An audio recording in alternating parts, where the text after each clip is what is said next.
Last night, we found out the last two Eastern Conference semifinalists.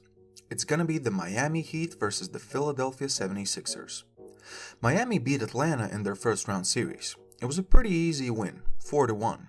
And even though Atlanta took one game from them, there was never real doubt about who's gonna win the series. Miami's just a better team from top to bottom. In the fifth game, Jimmy Butler and Kyle Lowry didn't even play, and they still knocked the Hawks out. Of course, for the Hawks, Trae Young was awful, with 15 points, 6 assists, and more than 6 turnovers per game. That just won't get you anywhere if your best player plays so poorly. But it was all Miami's defense who did the job. Jimmy Butler carried the scoring burden for the Heat, averaging 30.5 points in the 4 games he played.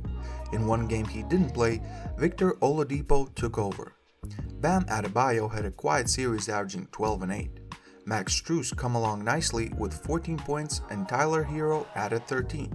So again, total team effort.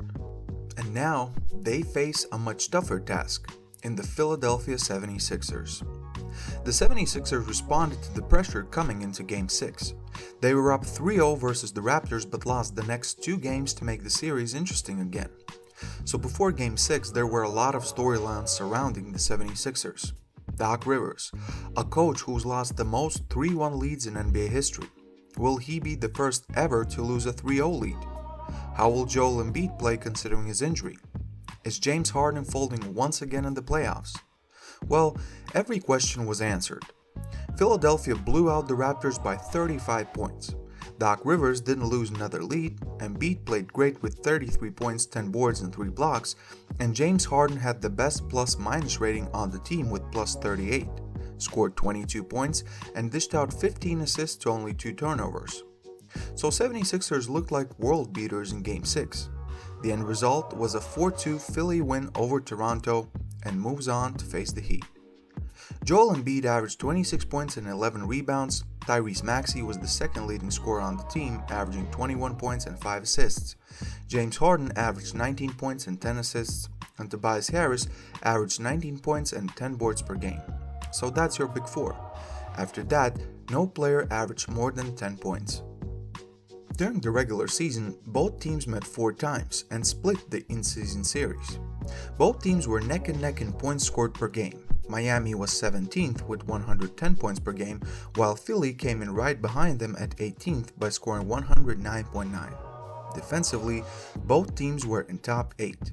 Defending the 3-point line, Miami was 2nd, Philly was 9th. So judging by the regular season, at least stat-wise, these teams match up quite evenly. So what happens in this series? The biggest question mark in the series is James Harden. How will he perform and which version of James Harden will show up? He really had only a couple of good games in the series versus Toronto. Obviously Game 5 with 22 points and 15 assists. He had 22 points and 14 assists in Game 1 but on bad shooting numbers. Game 2 was abysmal. Game 4 was bad.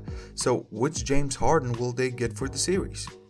Since Harden left Houston, he just hasn't been himself. He looks slow, is definitely bulkier than he was in his prime years, and in some moments it just seems that he's not engaged. This is quite surprising as he's playing for a new contract. And Miami can match up well with Harden defensively, so if he can throw some easy passes to Embiid, is he still able to take over the game by scoring the ball? He hasn't done that in quite a while.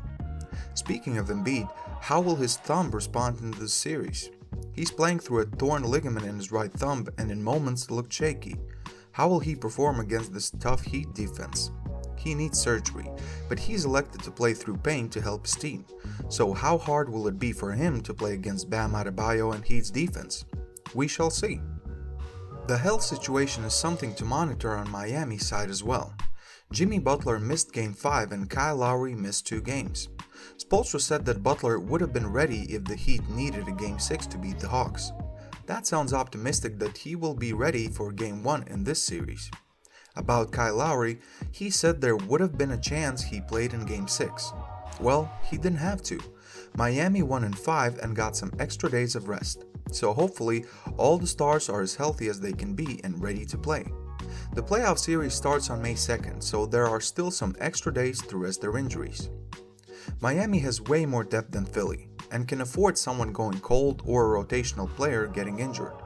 Obviously, nobody wishes or wants anyone to get injured, but if a situation like this comes around, you know Miami has someone that can carry the load, like Victor Oladipo and Max Strus did in absence of Butler and Lowry.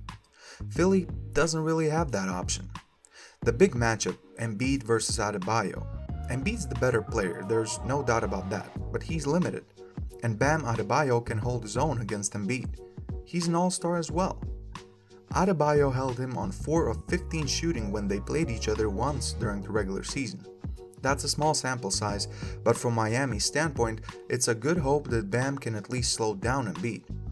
And like I mentioned in the beginning, it's another pressure situation for James Harden.